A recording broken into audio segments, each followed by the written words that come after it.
Notre dernière question, c'est que signifie réussir? Successful Parentpreneur, le live.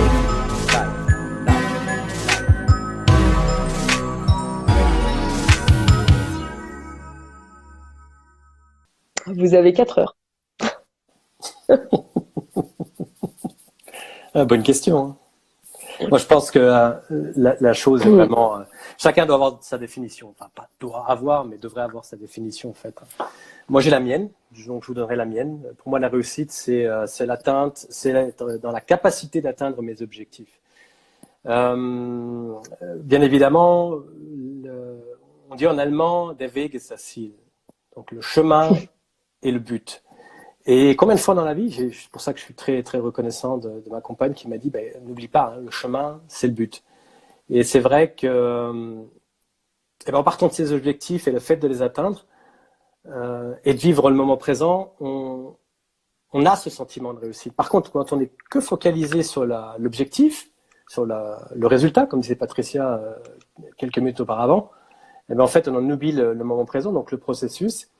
Et on n'est pas dans une pensée orientée réussite, mais processus. Et moi, me concernant, ma définition de la réussite, comme je vous dis, c'est vraiment le fait d'atteindre à chaque étape mes objectifs et même de me dépasser, d'atteindre plus que les objectifs prévus.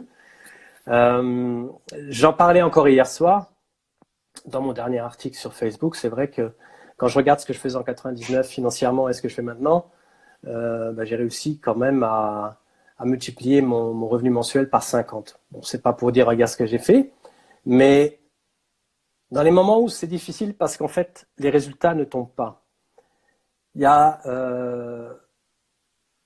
j'ai ce besoin, donc je reviens à moi, c'est vraiment égocentrique, mais ça parle que de moi, c'est mon histoire, c'est mon vécu, et j'aime regarder en fait de là où j'ai démarré ou là où j'en suis, ce parcours, ce chemin unique. Et d'avoir, en fait, et ça, on peut le faire de manière manuelle, à la main, on peut le faire de manière sur Excel, comme dirait Patricia, parce que c'est vraiment là où j'excelle, en fait. Je vais faire un petit jeu de mots, j'excelle sur Excel. Non, mais trêve de plaisanterie, mais le fait de voir où on a commencé il y a certains temps et où on en est maintenant, très peu le font. Et le fait de voir ça, là, on peut voir la réussite. Et donc, ma réussite, c'est le fait de voir où j'en étais il y a encore 20 ans, où j'en étais il y a 10 ans, où j'en étais il y a 5 ans, où j'en étais l'année dernière, où j'en étais encore il y a quelques mois, et où on en est maintenant avec Patricia, par exemple, sur le plan professionnel. Sur le plan privé, c'est le fait d'avoir quitté, d'avoir exilé pour l'Allemagne en 99, d'avoir commencé avec rien du tout, et de savoir où j'en suis à l'heure actuelle, dans un pays étranger, tout ce que j'ai pu atteindre certains diront peut-être en 20 ans. Pour moi, c'est si peu de temps. Parce que je sais où j'ai commencé et je sais où j'en suis à l'heure actuelle. Et je sais, et c'est ça le truc pour moi, la réussite, d'avoir des objectifs concrets, d'avoir une vision claire et de mettre tout en œuvre, justement, pour pouvoir atteindre ces objectifs. Ça, c'est la réussite. Voilà. Alors moi, j'ai une définition totalement différente. Moi, ma définition, c'est juste d'avoir la capacité, qu'elle soit financière, intellectuelle, physique, de faire ce que je veux quand je décide de le faire. C'est-à-dire de pouvoir me dire sans sourciller, sans avoir peur de ce qui va se passer demain, je change de boulot. C'est de pouvoir me dire, tiens, on projette d'ici quelques temps peut-être de repartir sur Dubaï ou d'acheter quelque chose là-bas. C'est de se dire, ok, on commence à mettre ça en place, on commence à investir là-bas. C'est vraiment cette notion, j'associe beaucoup à réussite, j'associe beaucoup la notion de liberté. Liberté de mes choix et liberté de pouvoir me dire que tout ce que je veux est accessible. Alors, ça veut pas dire qu'il n'y a pas de boulot derrière, ça veut pas dire que ça va être simple, ça veut juste dire que pour moi, réussir, c'est avoir une idée, la concrétiser, l'emmener à son terme et se dire que je peux avoir une autre idée totalement différente, encore plus farfelue que la première et l'emmener jusqu'au bout pour qu'elle voie le jour. C'est en gros, mes 2 plus belles réussites, c'est d'être sortie de mes allergies et d'avoir eu 2 enfants. La première parce qu'on m'avait dit à l'âge de 5 ans que j'aurais des allergies toute ma vie.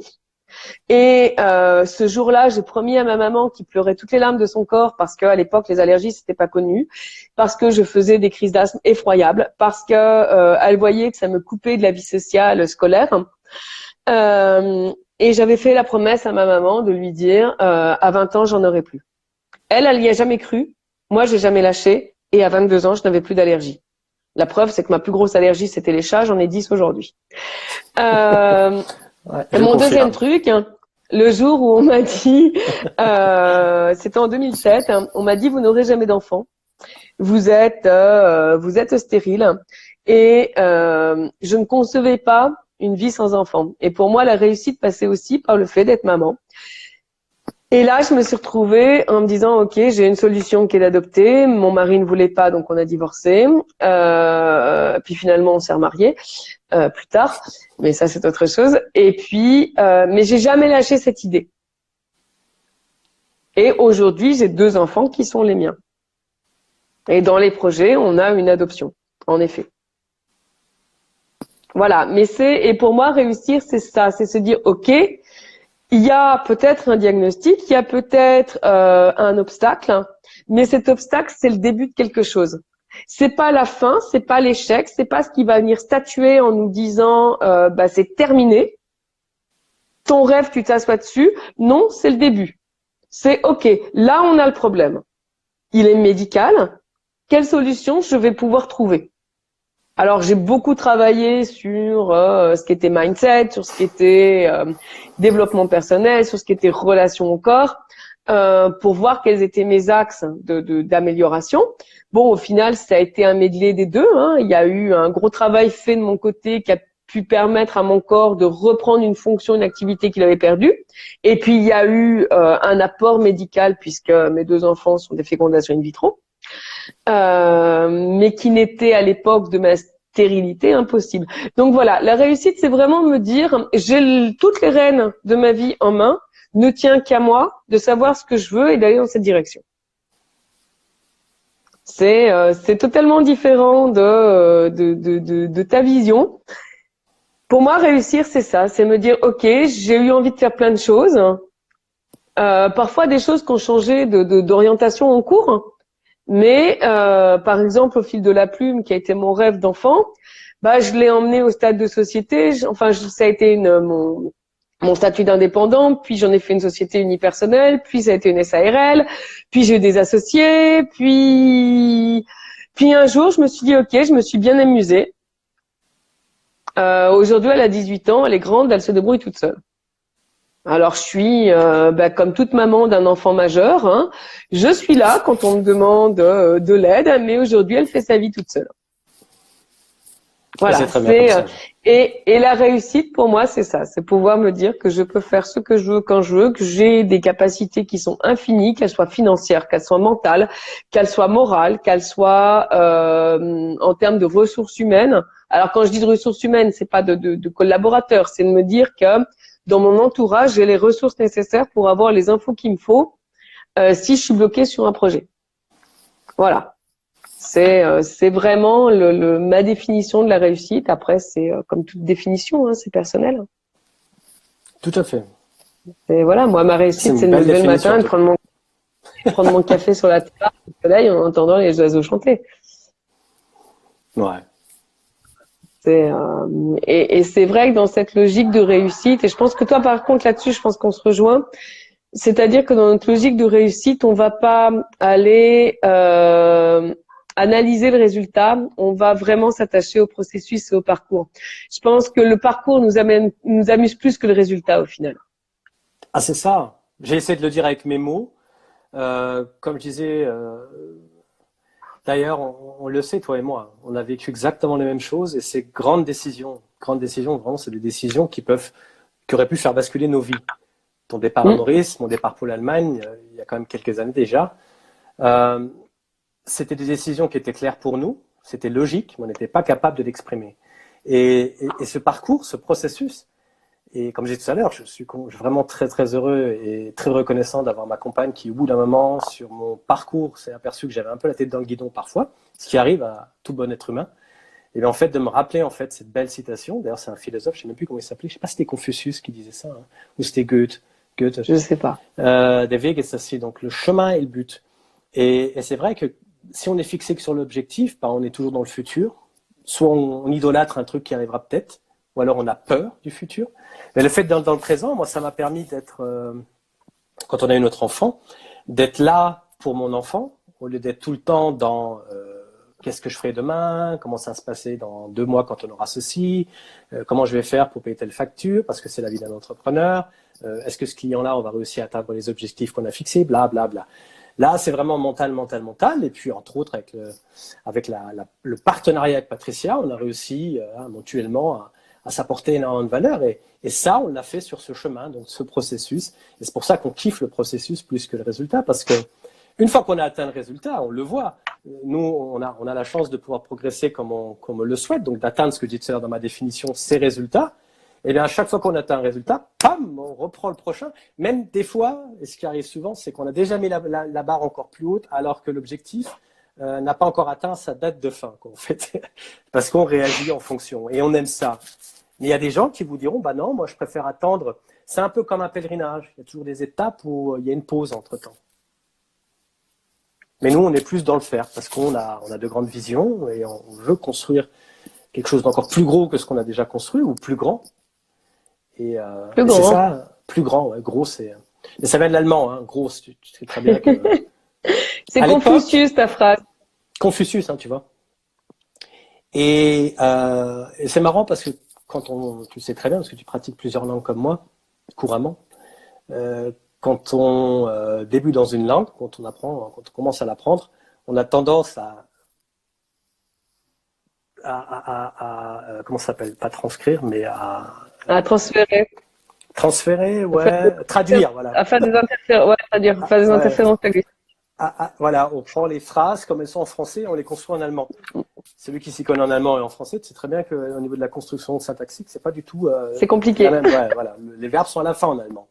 Donc, c'est-à-dire qu'on attend toujours la fin de la phrase pour comprendre le sens de la phrase. C'est autre chose, c'est une autre vidéo qu'on pourra faire. Mais ce que je veux dire par là, c'est que j'ai tendance des fois, maintenant, parce que ça fait maintenant, j'ai passé la moitié de ma vie en Allemagne et la moitié de ma vie en France. Je suis à la mi-temps, comme on dirait au niveau du temps. Et pas au niveau de ma vie, attention. Hein. C'était pas. Eh bien, je me retrouve des fois à utiliser des mots, les mauvais mots. Je transcris un sur un. Quoi. Voilà. Donc, c'est pas gros, c'est grand, ce que je voulais dire. Ouais. Ouais. Donc voilà, c'est notre notion c'est notre définition de réussite. Je vous invite à réfléchir à la vôtre parce que ça reste une notion qui est très présente dans l'esprit humain et ça reste une notion qui est présente le jour où je me souviens de ma mère sur son lit de mort qui a passé ces 3 derniers jours à m'énumérer tout ce qu'elle n'avait pas fait et qu'elle aurait souhaité faire. Et même si j'ai eu beaucoup de différends et beaucoup de divergences avec elle, à beaucoup d'égards, et il y a une chose qu'elle admirait chez moi, c'était justement cette capacité à me foutre de ce qui se passait autour et à vivre pour moi. Alors dit comme ça fait très égoïste. Hein. À vivre autour quand on a des gens qui dépendent de vous, dans le mauvais sens du terme, hein, qui dépendent parce que ils estiment qu'ils peuvent pas vivre tout seuls, qu'ils peuvent pas s'assumer tout seuls. Ça peut être compliqué, mais réussir sa vie, c'est faire ses choix pour soi. Avant tout, ouais. Et même quand on est en couple, soit on avance dans la même direction et ensemble, soit on a l'intelligence de se laisser suffisamment d'air chacun de son côté pour que chacun avance sur ses projets. Parfois, ça arrive à la séparation, et puis parfois, on se retrouve au bout du chemin. Mais cette vie-là, on n'en a qu'une, et tout le temps qu'on passe à s'occuper des projets des autres qui ne sont pas les nôtres, on s'occupe pas de soi. Et à la fin, quand on arrive et qu'on se dit j'aurais bien aimé faire ça, oui, mais j'ai pas pu parce que le temps que j'ai consacré à mon mari parce que lui il voulait faire ça, vous pouvez pas le rattraper. Non. Donc je vous dis pas qu'il faut être 3000% égoïste, hein, mais demandez-vous toujours quelle place l'autre a dans votre vie et si vous n'êtes pas en train de vivre la vie de l'autre plutôt que de vivre la vôtre. Voilà. mot de fin sur la réussite. Hein. Pensez pour cela à la belle expression qui dit ne reportez pas demain ce que vous pouvez faire aujourd'hui. Hein. Et voilà. Faites tout ce que vous pouvez faire aujourd'hui, ne le reportez pas demain. Aussi bien sur le plan